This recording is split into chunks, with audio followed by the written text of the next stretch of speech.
So, Martin, let's just jump right into this show because I have a 37-minute and 30-second timer going right now before I have to both turn the water heater back on and leave.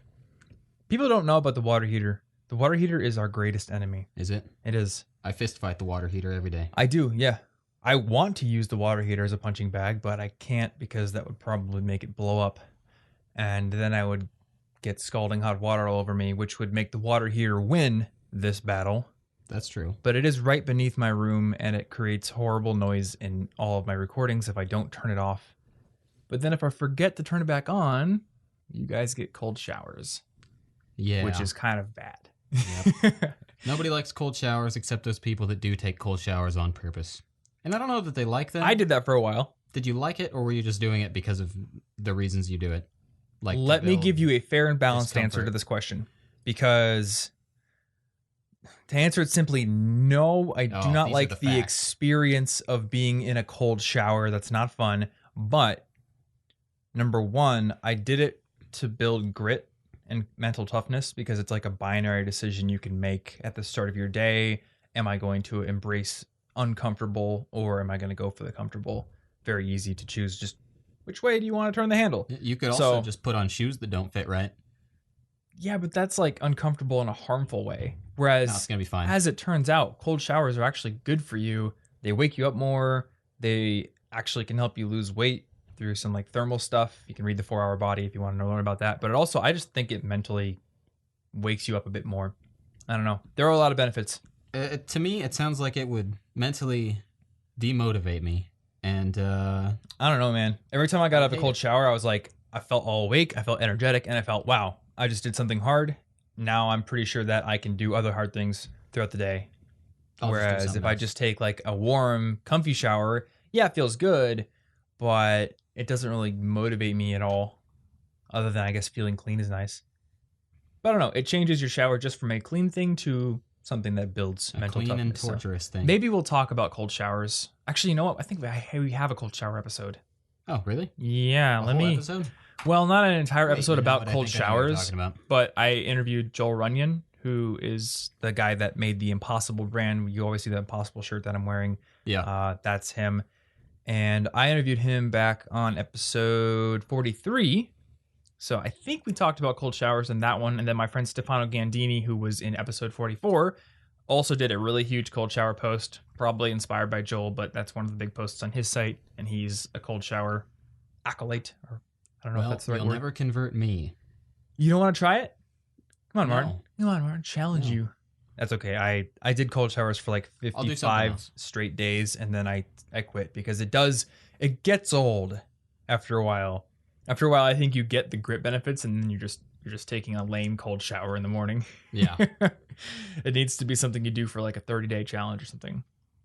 Anyway, we're back to lame superheroes and super villains because they've sent us some questions on our newly question and answer focused College Info Geek podcast. And I'm stoked to dig into some of these. So let's get into them. But real quick, if any of you students out there or lifelong learners or people who don't happen to be super lame villains or heroes want to ask your questions, the College Info Geek community over on Reddit is probably the best place to do it. You can get to it at collegeinfogeek.com/community.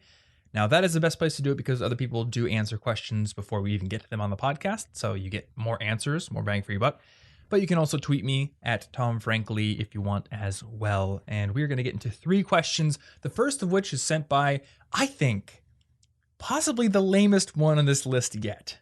You've said that to like all of them. How do they keep getting lamer? Oh, but this is... Oh, wait, that's the point of the list, isn't it? That's true. It is counting down. So I'm hoping that number 1 is like just this paragon of lameness, and it's going to be great. Say Thomas Frank. Shots fired.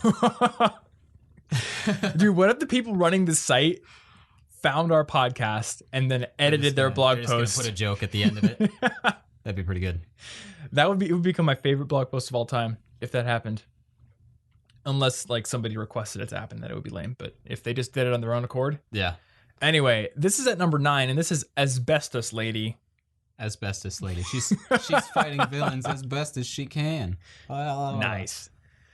She has special asbestos bullets, it looks like. That's the slow, cruel death. That's true. I'm gonna Yeah. give you cancer. Wow, she's not lame. She's just horrible. That's mean. Anyway, her question is, I'm an English major, so I do a lot of reading for my classes, and as a result, I've been having a lot of trouble reading for fun. So, do you have any suggestions for me to make myself read for fun more often? Now, Martin, I feel like you have a lot of experience, not with being an English major, but just with feeling like you have too much work in order to read for fun. And I've been there too, but Yeah. I feel like you've talked to me off the podcast about like your systems and harebrained schemes for making yourself what do you call it, like immerse yourself in fictional worlds Yeah, because more I've deliberately. always felt that I wanted to read more, and I don't like.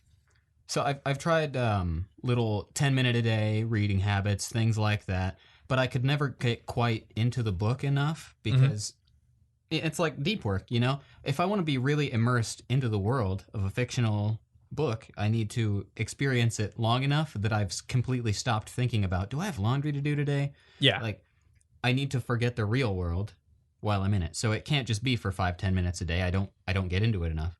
And I've often felt like I'm not reading nearly as much as I want. Mm-hmm. So I'm gonna go out there and just say that maybe like a half-hour goal a day or something to that effect is useful. I'm using Google Goals right now, which is a cool feature on the Google Calendar app. I feel like you've told me this, but I haven't looked it up yet. I really like it so far. Basically, you say, I have a goal, and it's like, what kind of goal do you have? Oh, I want to read for 30 minutes. I'm going to 4 times a week. And Google Calendar just looks at your calendar and sticks it where it thinks you can do it. Oh. And you can move it around if you're busy that time. Okay. And it will learn, when are you not busy? When are you likely to complete this?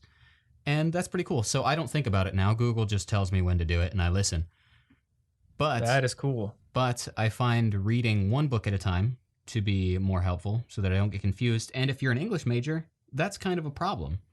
Yeah. But I guess for this very specific situation, I don't know that you need to force yourself to read for fun. Because if you're forcing yourself to do something for fun, aren't you just kind of making it a chore? Well, I think I can reframe it a little bit, because you could say I'm forcing myself to read for fun, but I think you could reframe it as I want reading, and fiction reading probably, to be my go-to entertainment medium instead of maybe TV or video games, or like our good friend Clyde says, just sitting around derping on his phone and then realizing he's wasting his time, so he throws his phone across the room and goes, "What am I doing?" Like, I can identify with this, because I've had periods in my life where I'm really into reading, and any spare moment I've got, I'll read a book, and then I finish. And instead of going on to another book, I'll just start doing something else.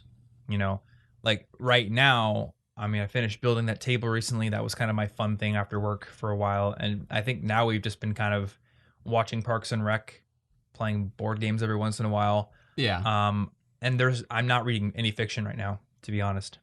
Now, I am reading half an hour a day, but right now I'm reading Robert Greene's 33 Strategies of War, and I do that in the morning for half an hour, and then I just haven't been reading other than that throughout the day. And I want to, but it just seems like it seems like it's too much effort. So, well, see, I think if that's the case, though, you don't have to read all the good fictional books in the same way that I don't have to see all the good movies. I haven't seen the new Star Wars, and I don't care. Sorry, but blasphemy.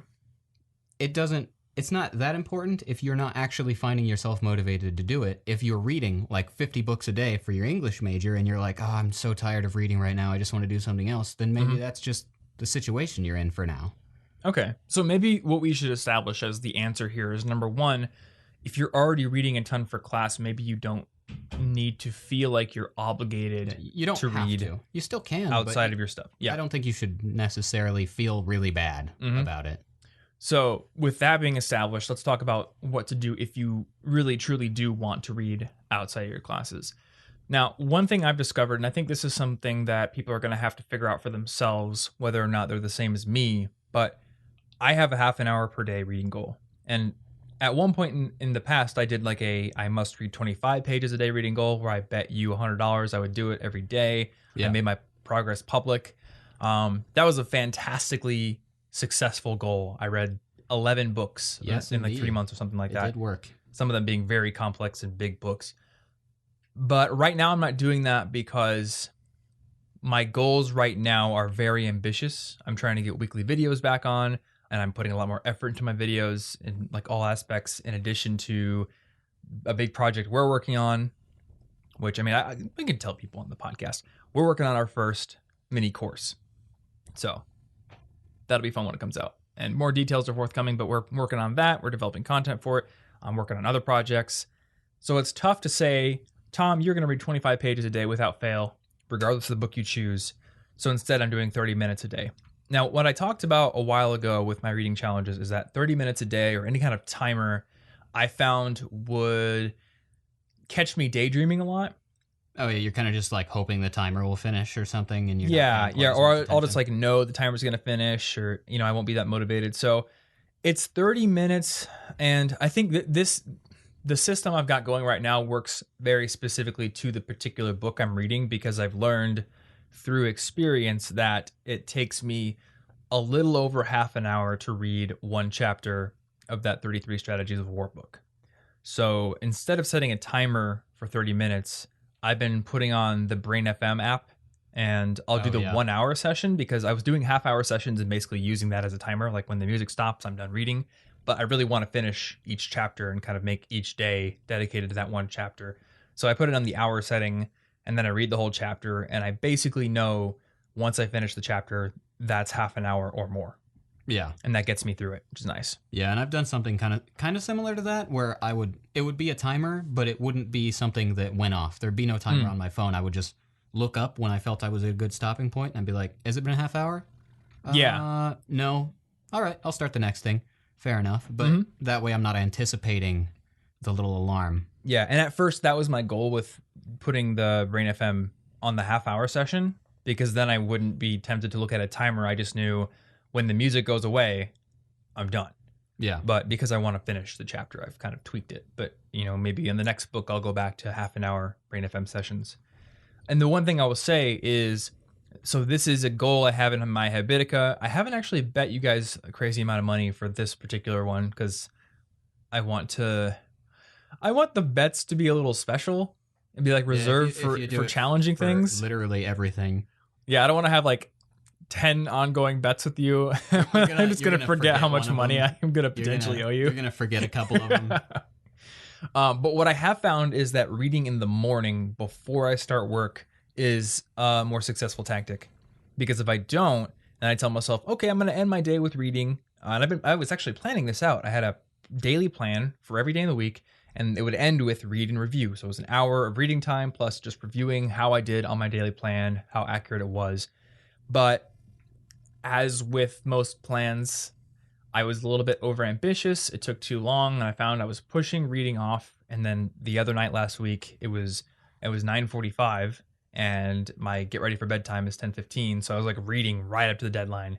I was like, this isn't going to work, because if I'm working before reading, I'll push reading off. So instead, I will read first. Yeah, you don't want to be like, I have to read at midnight now, when I wanted to be sleeping, but unfortunately I didn't read a half hour, and I kept putting it off forever and ever and ever and ever and ever. Yeah, so if you want to read more, maybe try doing it in the morning before your other things. I mean, if you have reading for a class, you're probably going to get that done no matter what. You're going to consider that your work.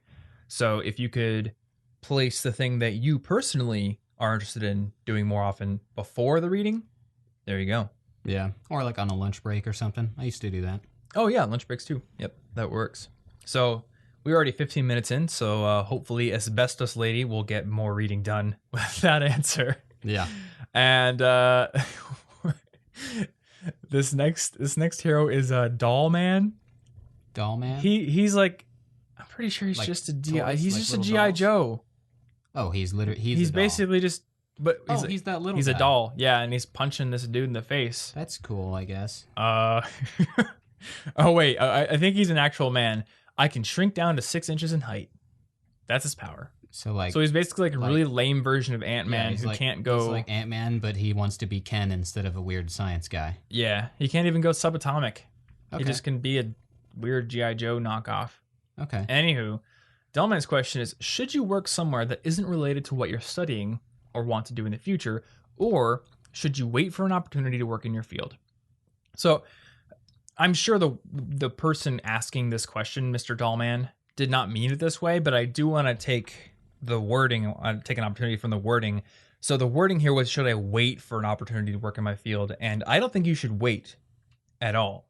So for a long time, and I'm not sure if you've ever talked on the podcast with me about this, Martin, but I've had this hierarchy of job desirability in my head for students in particular, like on-campus jobs. And at the top, it's always been jobs that will give you major experience.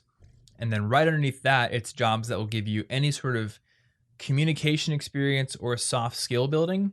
So 2 examples of that, I worked in the campus web development office. And as an MIS major, that was what I consider a tier 1 job because I was getting direct IT experience. Same with the campus tech support center, tier 1 job. Whereas my time as a summer orientation assistant, giving tours to the new students, helping them sign up for classes, for me, that was a tier 2 job because it wasn't an IT, which was my main goal at the time, but it did give me public speaking experience. It gave me leadership experience. I had to do a lot of event coordination, a lot of communication. So it was an absolutely fantastic professional skills building experience that I went for. And then beneath that, you have like tier 3 jobs, which are the ones that are what I call warm body, where like if you can't get a lot of good professional skills and you can't get real in the trenches in your major experience, then something that gives you money while also letting you do your homework or do personal projects or something. Oh yeah, that's awesome. And then like right at the bottom is like Burger King or something. Yeah, some sort of dining job. Something that literally just gives you money. And I'm not going to say those jobs are useless or they're only useful for money, because they do, I think, teach work ethic and give you a little bit of mental toughness. Yeah, but they're just not at the top of your hierarchy. They don't come with like cushy benefits of any time. They give you some benefits, but they're not going to, sparkle on a resume. And they also don't give you time to maybe study for an IT certification in your downtime or something. Yeah.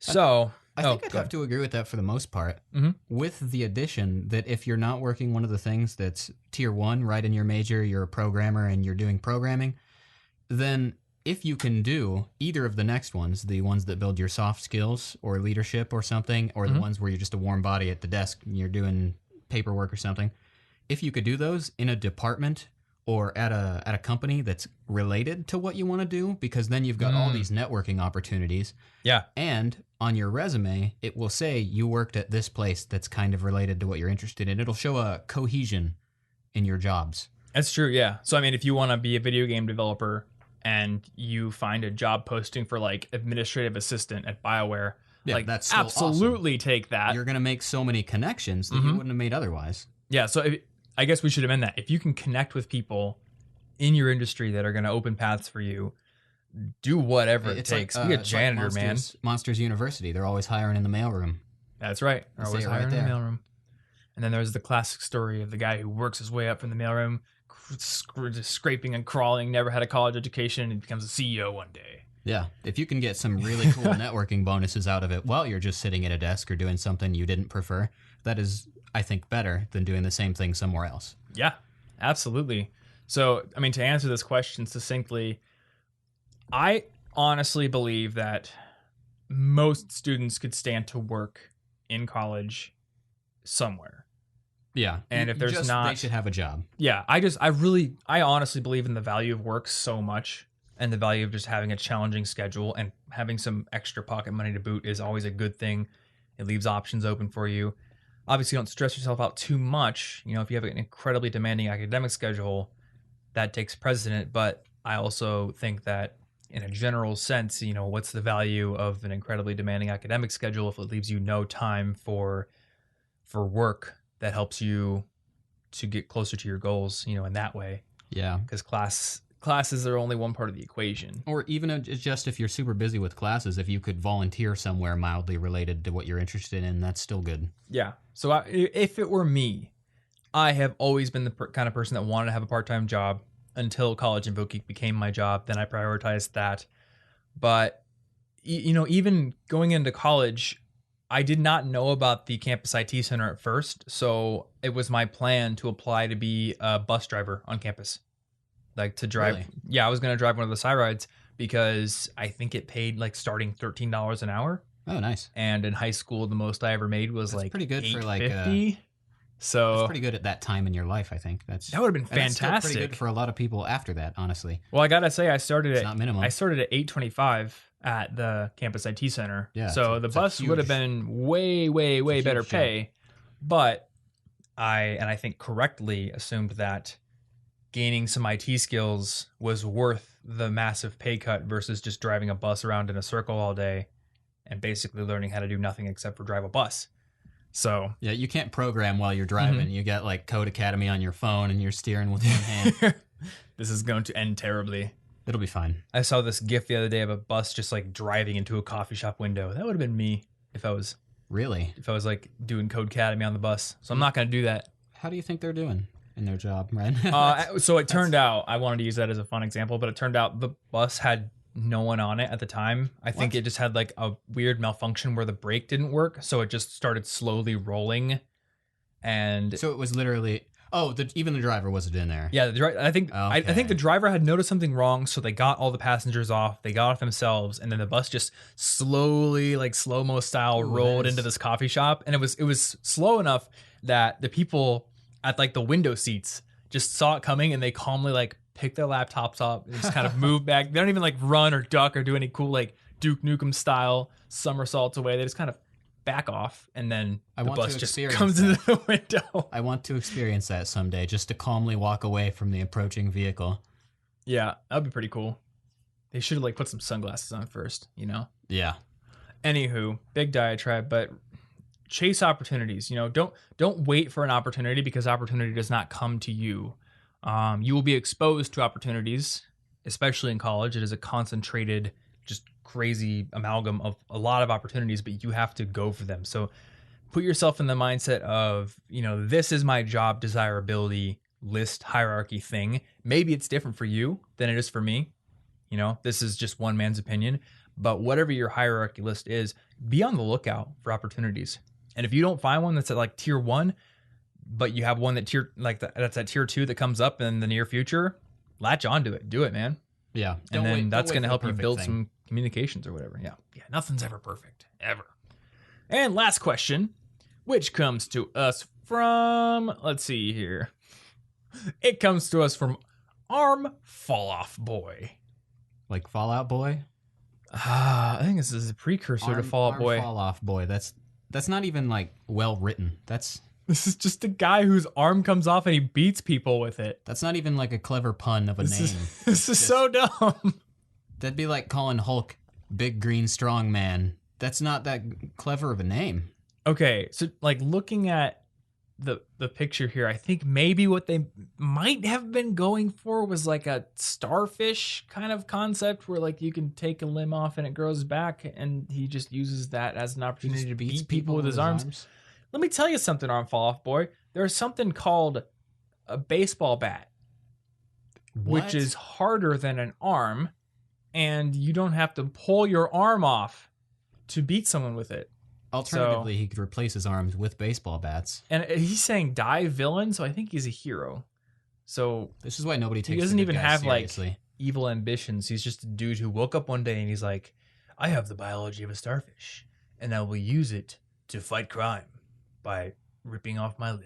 He could probably do more for good if he would just hang out with some scientists who could figure out how to clone his power to save people. That's true. He would do more. How more about good being for science. like prosthetic arm donator boy instead of just beat people with my arms? He is not maximizing his potential. Anyway, dude, that's my first piece of advice for you. But on to your question. Yeah. What are some tips for developing the ability to think quickly under pressure? Well, yeah, I guess pulling your arm off and beating somebody with it's going to create some pressure. And I only have one arm. Yeah. So I love this question. Yeah, this is a tricky one. I don't know if it's that tricky. It's tricky in that it's not. You can't just go to think quickly class and magically come out the quickest thinker. You got to think outside the box, I think. You do, but the answer came to me very quickly, and I think it's because my brain is primed due to reading the 33 Strategies of War. If you want to develop the ability to think quickly under pressure, you must throw yourself into situations where you have to think quickly under pressure. So, for an example, Martin, you and I played chess the other night. Yep. If I wanted to become better at thinking quickly under pressure, I would play speed chess with you. That's true, and maybe next time you wouldn't lose. I might not lose. Yeah. Just saying, then you'd you do better. Yeah, I was honestly very disappointed in myself for losing that game. But what kind of situations we got? You could get an improv class. You could learn to freestyle rap. That'd be pretty dope. What else is there that you can do in college? Take on a challenging job or a leadership role, or even just like play real-time strategy games. Yeah. Go play frickin' StarCraft.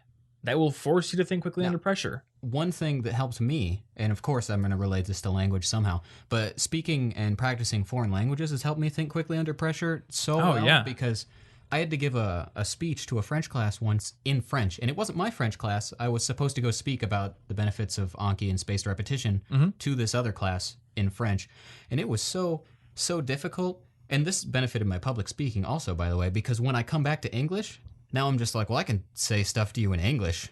At least I'm not going to be tripping over words I don't think I know.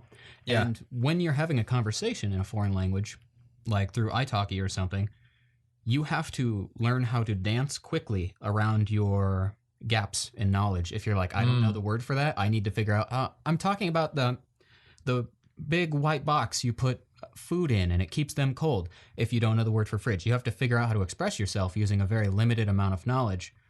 And that not only is that difficult there and it helps you think more quickly, but when you come back to your native language, it's just so much more easy for you to express yourself and to think about things because you're like, oh, I have the freedom to use every word now. Yeah. Awesome.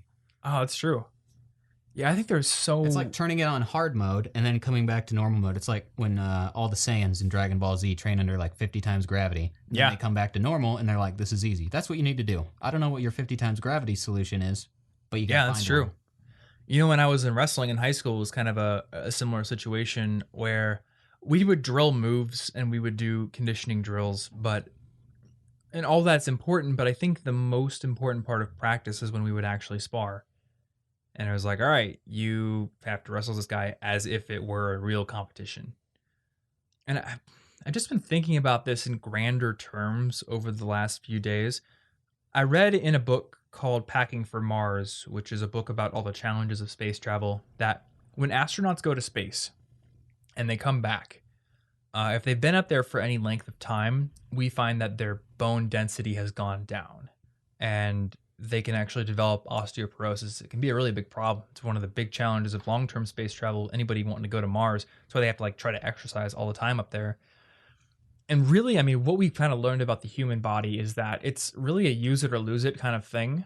And this is probably over-aggrandizing it and oversimplifying it, but I think that biology as a whole, your body, your brain, everything is adapted and evolved to rise to challenges and to basically do battle all the time. And if you're not doing battle in some form or some shape, then you lose the ability to do it. And I'm not talking about battle in a very narrow sense where you're on a field fighting somebody hand to hand. It could be, for example, say you wanted to get better at communicating in your relationship, or you want to have a better relationship with your girlfriend.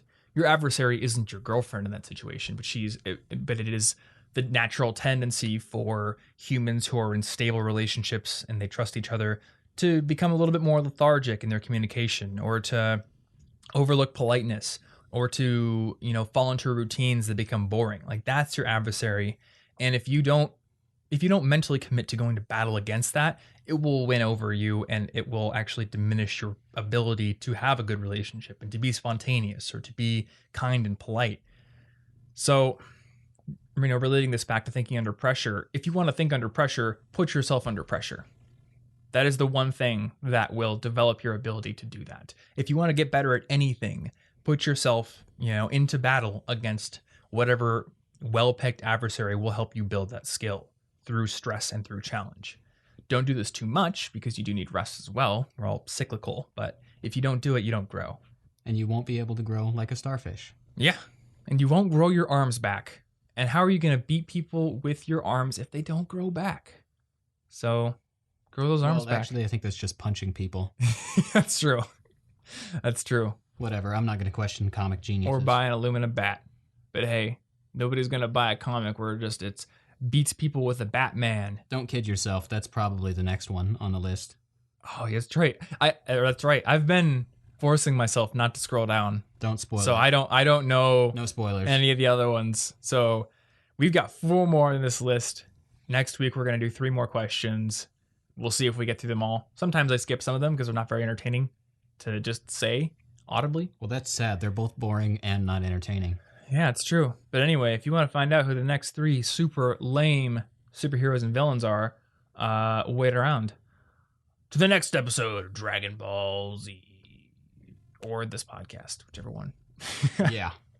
Show notes for this one, guys, are over at cigpodcast.com/137. You'll find links to all the resources we talked about. I'll have a link to the interview with Joel Runyon about cold showers. I think I have a podcast episode on how to get a part-time job in college where I talk more in depth about that job desirability hierarchy. So we'll have all that in the show notes. Check it out. Also, if you want to support this show, there's a link within the show notes to go and review the podcast on iTunes. It's a great way to get the show out to more people. And if you want to get the show out to more people like we do, tell a friend about it. Maybe there's somebody out there who you know who could benefit from this show. So let them know. Other than that, we will see you in next week's episode. Until then, stay cute.